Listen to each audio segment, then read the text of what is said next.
Cadillac is on a bit of a roll worldwide, and particularly in Canada. We're now the third largest market for the brand. Now, good sales results always result from good product.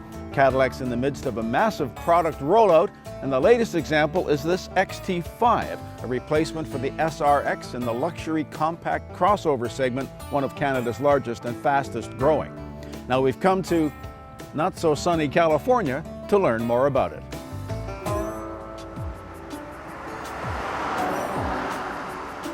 The XT5 segment is basically the biggest segment in the Canadian luxury market.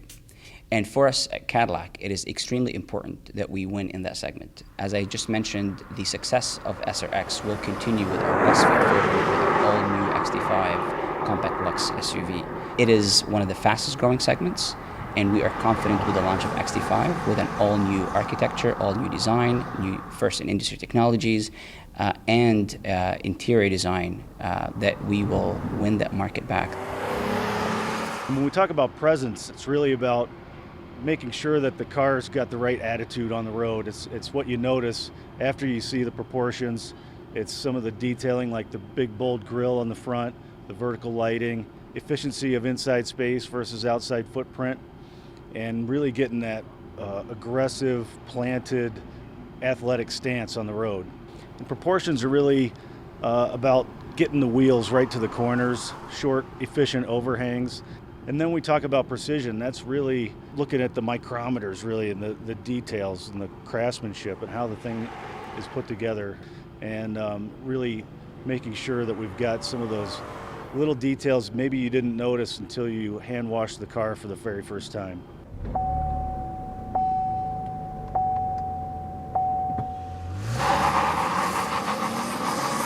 Only one powertrain available, 3.6-liter V6, 310 horsepower, 8-speed automatic transmission. Front-wheel drive is the standard fitment. You also can get an all-wheel drive system, or four-wheel drive as I prefer to call it. That system has a unique rear axle setup.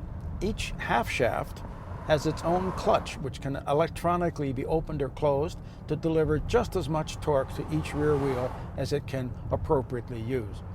Very clever system. Mass reduction has been a big deal on the XT5. We've been able to take 292 pounds out of the vehicle over the SRX that it replaces. This is translated directly into better fuel economy and better handling performance, more agile and athletic handling.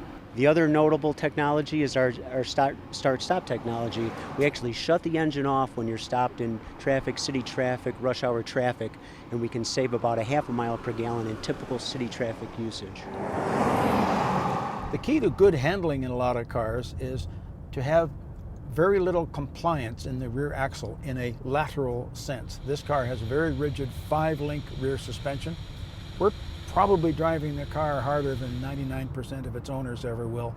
And while it's no race car, it does handle extremely well, and that rear axle design earns part of the credit.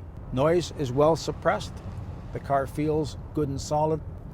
The Q system, the Cadillac entertainment system with all its gestures and touch panels, drives me crazy because there still isn't a better way to turn up the volume on a radio than a good old round knob. Maybe someday we'll get back to the good old days.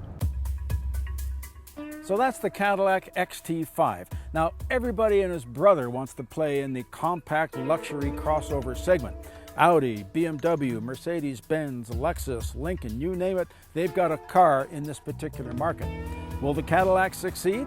Well, to me it looks good, drives well, it's got lots of room, decent performance, good safety, lots of features. But as always, it comes down to you, the customer, to make that final choice.